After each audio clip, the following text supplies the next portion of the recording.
extra time.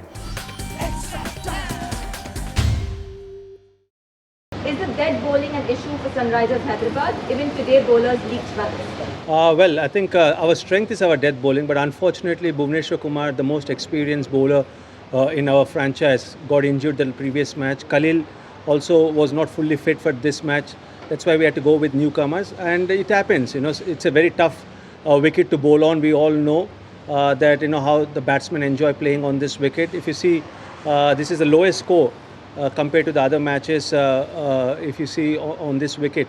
So overall, I think we are very happy with the way our bowlers have bowled so far in this tournament.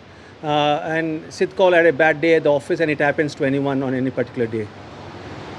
What prompted the decision to bowl only Yorkers at Kiran Pollard and Hardik Pandya in the death? From a very specific angle and at a specific pace, even though it made the plan predictable. Was there some observations made about the game? When you are playing against quality players, quality strikers like Pollard and Hardik Pandya, you want to be at your best, especially your defensive lengths and lines. And on this wicket, the ground is small, the dimensions of the square boundaries are small, so anything in the length will disappear from these power hitters. So I think the best defensive ball was Yorker, and we tried our best. We were successful majority of the times, but whenever the ball landed on length, I think they have got the experience and the power to dispatch it out of the boundary.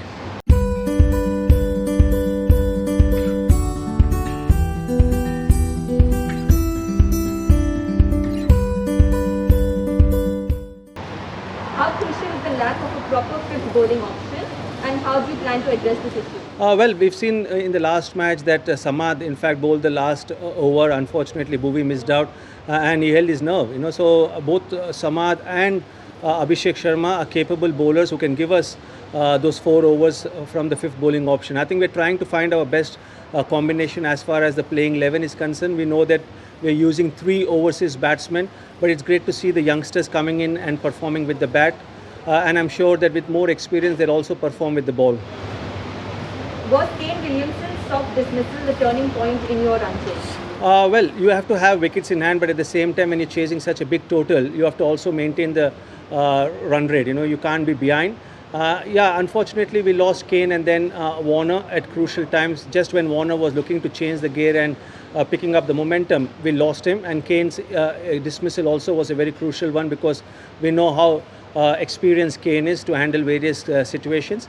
But I think in the end, I just felt that it was too much for the youngsters to get. But I was very impressed with the way Samad came out and expressed himself. Overall, I think I'm sure the batsmen will learn from this experience, because it's very important to have wickets in hand if you're chasing a big total on this ground. And the last question for the day is, was it the small boundaries that forced you not to bowl Abhishek Sharma, and for the most part of it, there were left-handers out there in the middle? Yeah, I think that's the reason why we had Kane Williamson, because 2 left-handers in the form of Ishan Kishan and Quinton de Kock were batting. And Abhishek is a left-arm spinner. We thought Kane can also provide us with those off-spinners. And at the same time, Samad is someone who is not a conventional leg spinner, who bowls a lot of top-spin deliveries. So that's why we went with those options. And I thought Kane bowled well. It's just that Quinton de Kock, unfortunately, we missed his chance. We missed an opportunity to get him out early, and that probably also costed us runs. Hit the subscribe option and the bell icon to get all the exclusive sports videos on Extra Time.